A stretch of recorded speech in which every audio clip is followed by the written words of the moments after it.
Morning, this is Shivshankar Saini. आज हम class 10 के साइंस सब्जेक्ट में chapter 7 atomic theory, periodic classification and properties of elements के बारे में स्टडी करेंगे। लास्ट वीडियो में हमने एटॉमिक थ्योरी ऑफ डाल्टन के बारे में स्टडी की थी, ठीक है। लेकिन नेक्स्ट जो थ्योरी है एटॉमिक थ्योरी वो है थॉमसन की।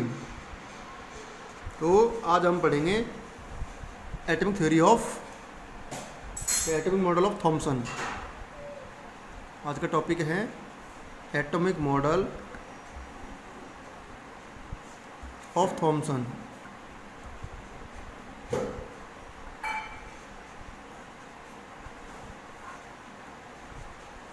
जो atomic model of Thomson, Thomson ने क्या कहा है कि किसी भी एटम के स्ट्रक्चर की बात करें तो कोई भी एटम एक पॉजिटिव चार्ज का स्फीयर होता है।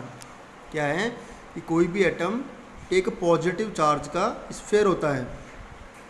यानी सपोज कीजिए ये कोई एटम है, ठीक है, तो एक पॉजिटिव चार्ज का स्फीयर है, यानी इसको तो बोलेंगे हम पॉजिटिव स्फीयर। ये तो हो जाएगा एटम जो कि एक पॉजिटिव स्फीयर है, पॉजिटिव स्फीयर, और उसके अंदर इलेक्ट्रॉन्स एम्बेड होते हैं। उसके अंदर इलेक्ट्रॉन्स एम्बेड होते हैं जगह जगह पर, ठीक है। इलेक्ट्रॉन्स एम्बेड है इसमें, ये क्या हो गया, इलेक्ट्रॉन्स।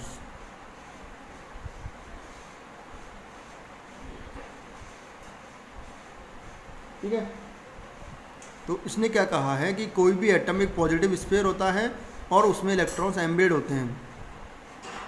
और उन्होंने ये भी कहा कि कोई भी एटम न्यूट्रल होने की वजह, जो उन्होंने रीज़न बताया न्यूट्रल होने का, किसी भी एटम का न्यूट्रल क्यों होता है उसका रीज़न जो बताया उन्होंने, क्या बताया कि पॉजिटिव और नेगेटिव चार्ज, जो इलेक्ट्रॉन के ऊपर नेगेटिव चार्ज है वो दोनों इक्वल होते हैं, इसलिए कोई भी एटम न्यूट्रल होता है, ठीक है। एक इसने इसको अपने खुद के जो एटॉमिक मॉडल है इसको इसने कंपेयर किया है किससे, वाटरमेलन से।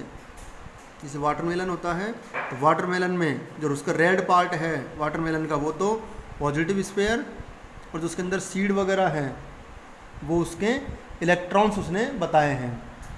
तो इसने जो कंपेयर किया है अपने मॉडल को वो वाटरमेलन से किया है, ठीक है। देखिए इसमें क्या लिखना है आपको, एटॉमिक उसमें डायग्राम बना लीजिए आप।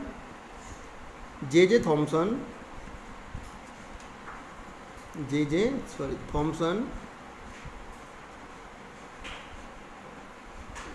gave a model for the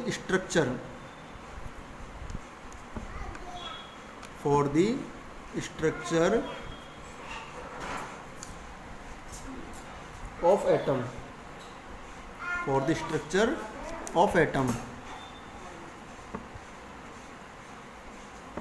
in 1898 में उन्होंने एक मॉडल दिया। According to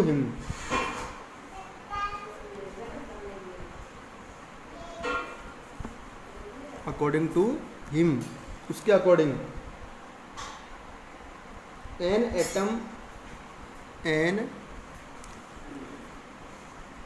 atom was a sphere of positive charge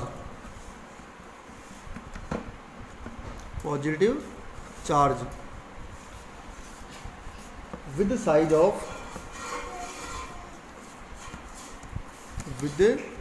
of 10 to the power minus 10 meter, 10 की power -10 metre, in which electrons are embedded,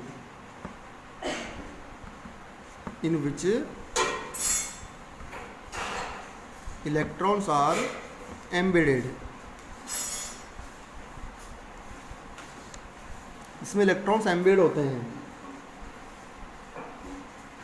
और क्या बताया इन्होंने, the charge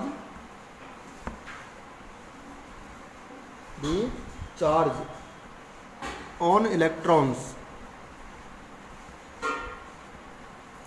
is equal, the charge on electrons is equal to the positive charge of sphere, to the positive charge of sphere। क्या बताया उन्होंने, जो electrons है उसके ऊपर जो चार्ज है वो पॉजिटिव चार्ज के बराबर होता है, ठीक है। This model is compared with A watermelon, this model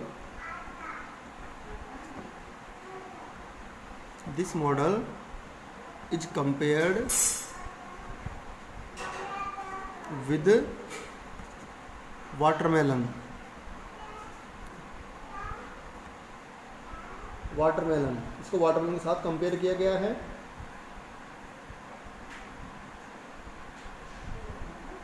ठीक है, where red part of watermelon, where red part of watermelon, इसका जो रेड पार्ट है वाटरमेलन का is positive charge, is positive charge of atom and seeds are considered as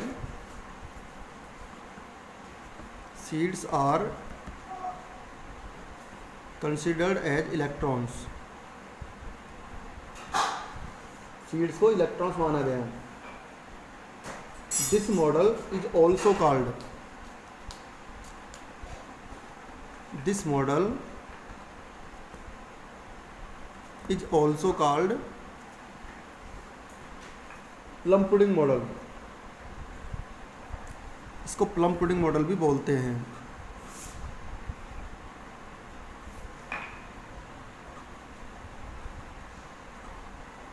plum pudding model,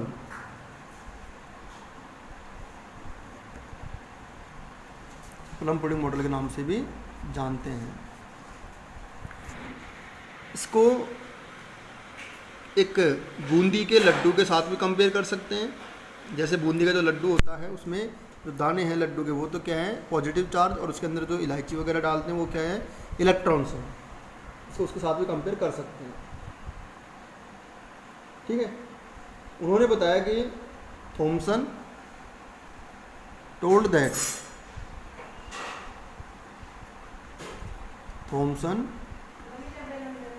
that उन्होंने बताया the atom is neutral,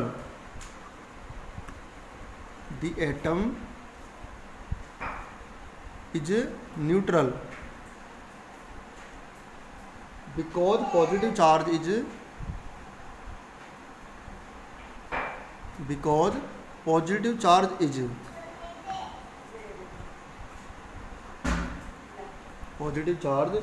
is totally balanced,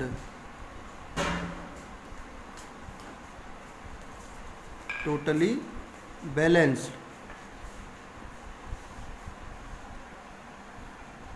by negative charge,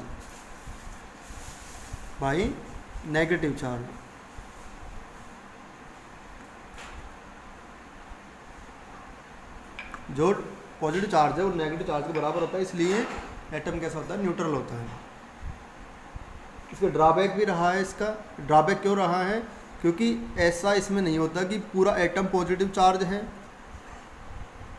ठीक है, क्योंकि atom के अंदर एक छोटे से प्लेस में उसका पॉजिटिव चार्ज होता है जिसको हम न्यूक्लियस बोलते हैं।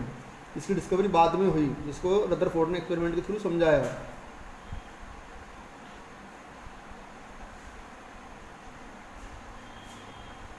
तो इसमें क्या होगा कि एक इसका ड्रॉबैक लिख लेना नोट लगा के, this theory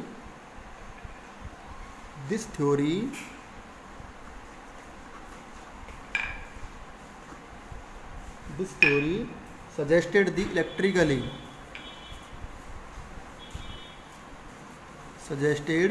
the electrically neutral nature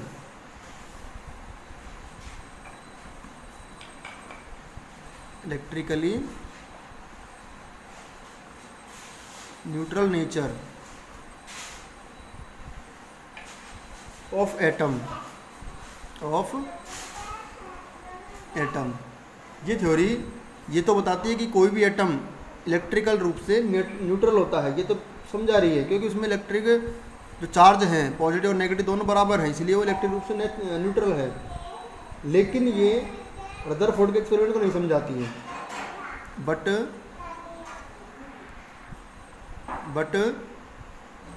it could not explain the gold foil experiment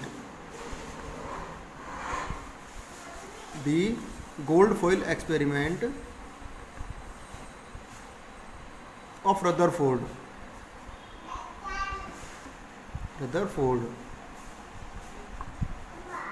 ठीक है, रदरफोर्ड के एक्सपेरिमेंट को ये नहीं समझाती, तो इसको आप नोट डाउन कर लीजिए इसको। नेक्स्ट जो है वो है इसमें Rutherford's gold foil experiment. Next topic है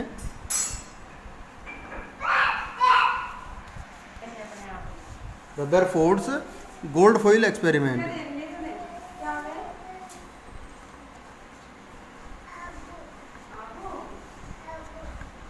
रदरफोर्ड्स गोल्ड फॉइल एक्सपेरिमेंट। देखो, रदरफोर्ड ने एक एक्सपेरिमेंट किया जिसमें उन्होंने क्या किया, एक गोल्ड सोने की फॉइल, गोल्ड मेटल है उसकी उन्होंने फॉइल ली बहुत पतली, और उसके चारों तरफ उन्होंने एक फ्लोरोसेंट स्क्रीन प्लेस कर दी, और उसकी स्ट्रक्चर का पता लगाने के लिए, एटम के स्ट्रक्चर का पता लगाने के लिए उन्होंने उस गोल्ड फॉइल पर हीलियम के अल्फा पार्टिकल्स की बॉम्बार्डमेंट करवाई उसने। तो क्या किया उसने, देखो इसमें Ernest Rutherford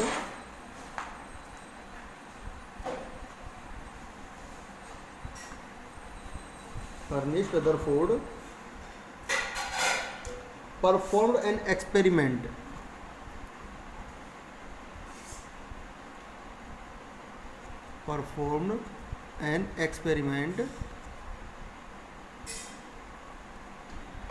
in which alpha particles of helium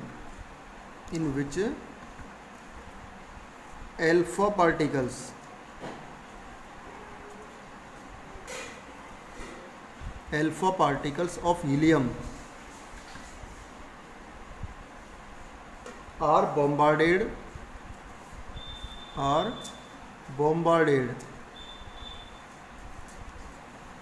on very thin gold foil,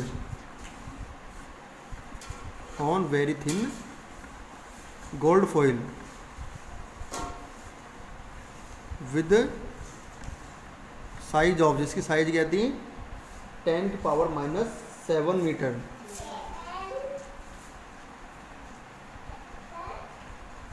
10⁻⁻7 metre,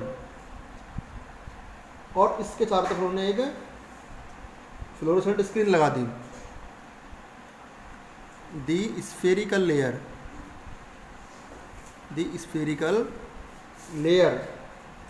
of gold foil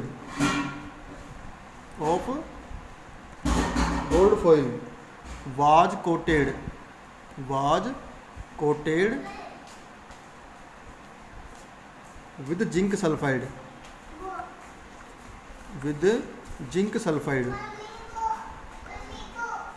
zinc sulphide की उन्होंने ZNS की इन्होंने इसके ऊपर कोटिंग कर दी और इसके चारों तरफ इसको प्लेस कर दिया। ऐसा क्यों किया उसने? ऐसा इसलिए किया ताकि उसमें कोई पार्टिकल्स आके जब भी उस पर स्ट्रक करेगा, टकराएगा उस पर आके, तो उसके स्पॉट बन जाते हैं इस पर स्क्रीन पे, और स्पॉट से पता लग जाता है कि यहाँ पर कोई ना कोई पार्टिकल आया है। उसको एक बार नोट कर लीजिए। देखो, ये उनका डायग्राम था जिसमें उन्होंने गोल्ड फॉइल को प्लेस किया और उसके चारों तरफ उन्होंने एक फ्लोरोसेंट स्क्रीन प्लेस कर दी, जिस पर ZNS का उन्होंने क्या किया, कोटिंग कर दी यानी, और इस पर एक सोर्स काम में लिया अल्फा पार्टिकल्स का, हीलियम के अल्फा पार्टिकल्स का। इस पर इन्होंने गोल्ड फॉइल पर इसकी बॉम्बार्डमेंट करवाई, और इससे कुछ पार्टिकल सीधे जा रहे थे, कुछ डायरेक्शन चेंज कर रहे थे, और कुछ वापस लौट के भी जा रहे थे। ठीक है, तो ये डायग्राम था इसका, इसको डायग्राम को आप ड्रॉ कर लीजिए। आज के लिए इस वीडियो में इतना ही। नेक्स्ट वीडियो में हम इसके जो रिजल्ट्स हैं, ऑब्जर्वेशन है, उसके बारे में स्टडी करेंगे नेक्स्ट वीडियो में।